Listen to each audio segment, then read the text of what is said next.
Second way, if we scroll down or just look down the page, is looking at the differences and ratios of functions. And basically what we have here is we have linear functions, which the first differences are constant, something we've done before. Keyword there is first difference.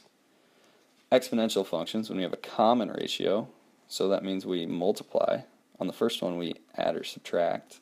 And for a quadratic, we're actually going to look at the second differences. So let's look at a few examples. Again, our topic here is which one is it?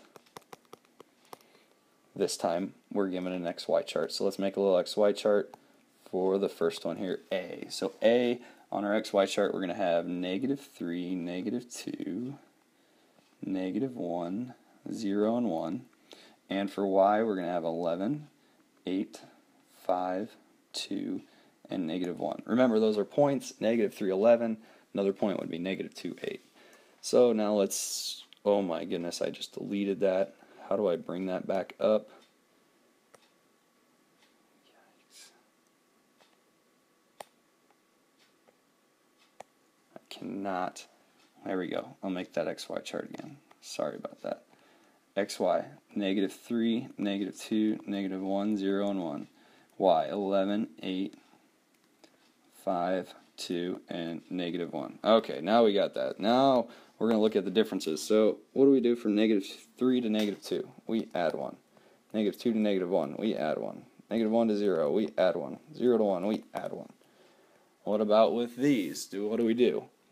From 1 to... Or sorry, that was 11, wasn't it? That first one should be 11. From 11 to 8, we subtract 3.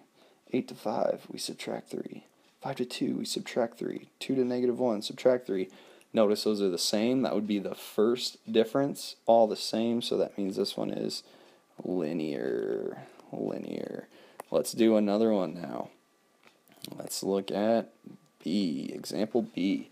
We're going to make another XY chart. Here's the x's you're given. -2, -1, 0, 1, and 2. Here's the y's.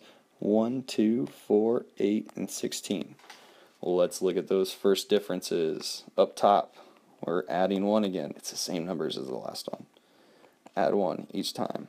What are we doing on the bottom? Well, you'll notice the first two numbers we'd add 1, the second ones we'd add 2. Those aren't the same. So then we'll look to see if we multiply. And we multiply the first one by 2. 2 times 2 is 4. 4 times 2 is 8. Oops, I made that. That should be a 2 there. 4 times 8 is 2. 8 times 16 is 2.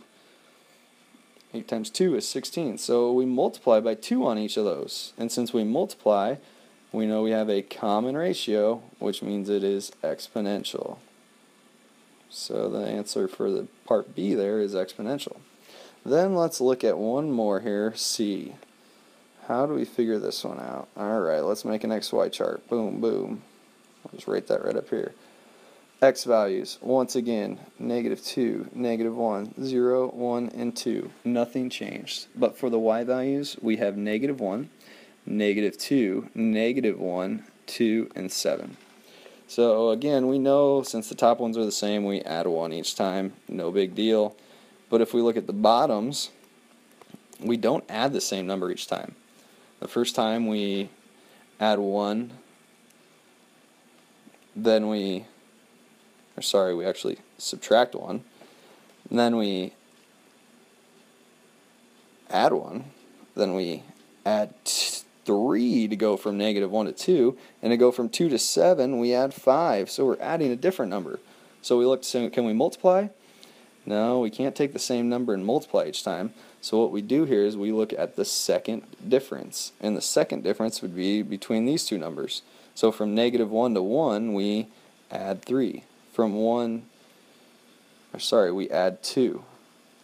We add 2. From 1 to 3, we also add 2. From 3 to 5, we add 2. So each time there, we're adding 2. Those are the same. These are what we call the second difference. These are what we call the first difference. Since the second differences are the same, that means it is quadratic. Quadratic. Second differences. So we got to go down one.